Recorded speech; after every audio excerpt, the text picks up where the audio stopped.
शादीशुदा लोगों के लिए एक बड़ी सीख। पत्नी ने ना जाने क्या किया था कि पति ने उसे एक के बाद एक कई थप्पड़ जड़ दिए।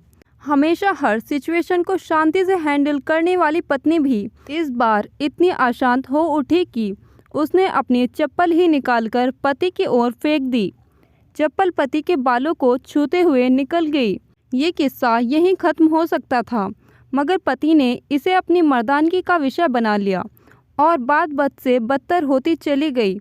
रिश्तेदारों ने भी आग में घी का काम किया। किसी ने कहा, जो औरत अपने पति को चप्पल से मार सकती है वो ना ही तो वफादार हो सकती है और ना ही पतिव्रता। ऐसी औरत परिवार ही नहीं पूरे समाज पर कलंक की तरह है। बीवी के पक्ष वाले भी कहाँ पीछे रहने वाले थे।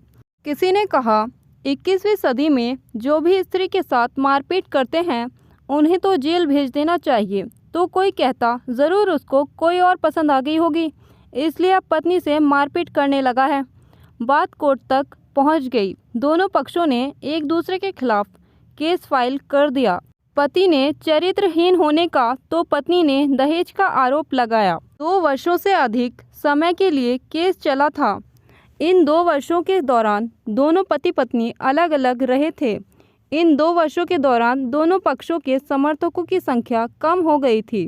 पहले जहां दोनों पक्षों में समर्थकों का समूह होता था, अब गिने चुने लोग रह गए थे। पति और पत्नी दोनों की आर्थिक स्थिति भी इस समय के दौरान नीचे गिर चुकी थी, जिन्हें वो अपना शुभचिंतक समझ रहे थे।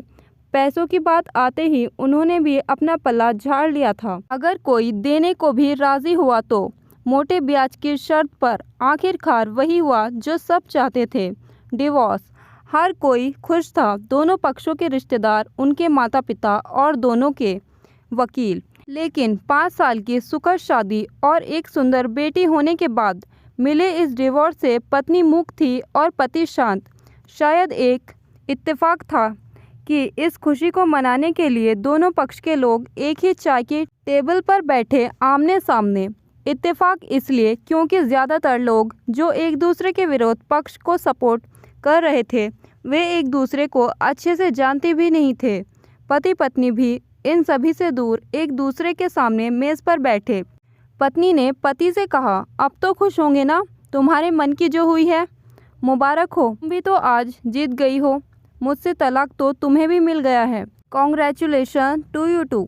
पति ने कहा, तलाक को तुम जीत का प्रतीक समझते हो? पत्नी ने पूछा। पति चुप रहा। थोड़ी देर की शांति के बाद पति ने कहा, मुझे तुम्हें 5 लाख रुपए अभी और हर महीने 8,000 देने का आदेश है। अभी मेरे पास पैसे नहीं हैं, इसलिए मेरा जो सिटी में फ्लैट है उसे तुम्हारे नाम कर देता हूँ। पत्नी बोली, लेकिन उस फ्लैट की कीमत तो 18 लाख की है। हाँ, लेकिन हमारी बेटी तुम्हारे साथ है और आगे जाके उसके खर्चे भी बढ़ेंगे, तुम्हें थोड़ी आसानी होगी। पति ने कहा, नहीं नहीं, मुझे सिर्फ 5 लाख ही देना और तुम हर महीने 8,000 तो देने ही वाले हो। मैं मैनेज कर लूँगी। अगर 5 लाख नहीं है तब भी कोई बात नहीं, पत्नी बोली। दोनों फिर से शांत हो गए। पति सोचने लगा, कितनी भोली और समझदार है ये औरत, जो कुछ समय पहले तक मेरी पत्नी थी और अब अनजान। ये वही है जो कम से कम खर्चे में घर चलाती और पैसे बचाकर मेरे जन्मदिन और बर्थडे पर हमेशा मेरे लिए नए कपड़े खरीद लाती।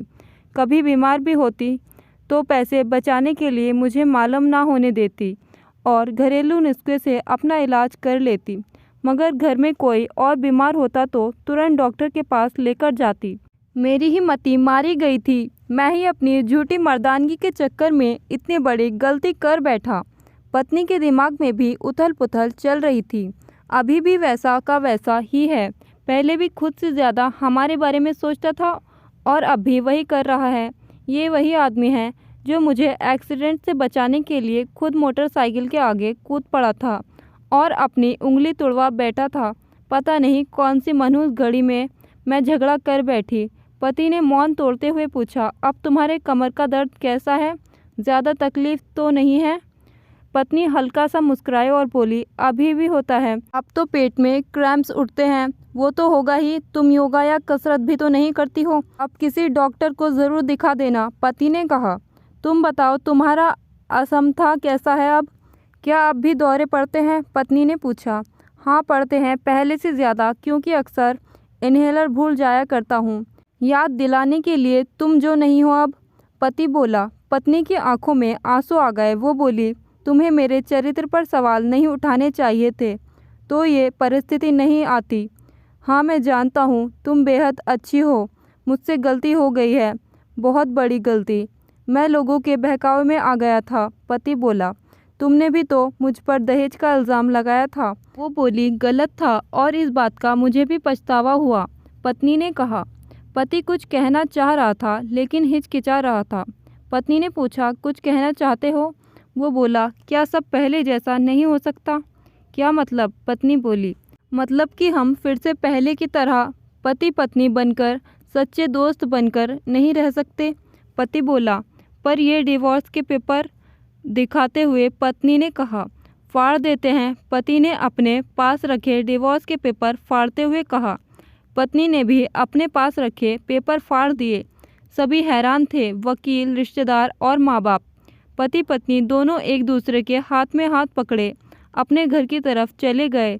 दोस्तों, ये कहानी उन हर पति पत्नी के लिए बड़ी सीख है जो छोटी छोटी बातों पर लड़ते हैं और इन झगड़ों को बड़ा बना के अलग होने का डिसीजन करते हैं।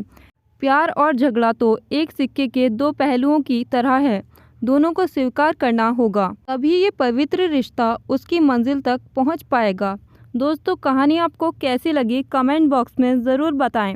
वीडियो को लाइक करें, शेयर करें और चैनल को सब्सक्राइब करना ना भूलें। Thank you.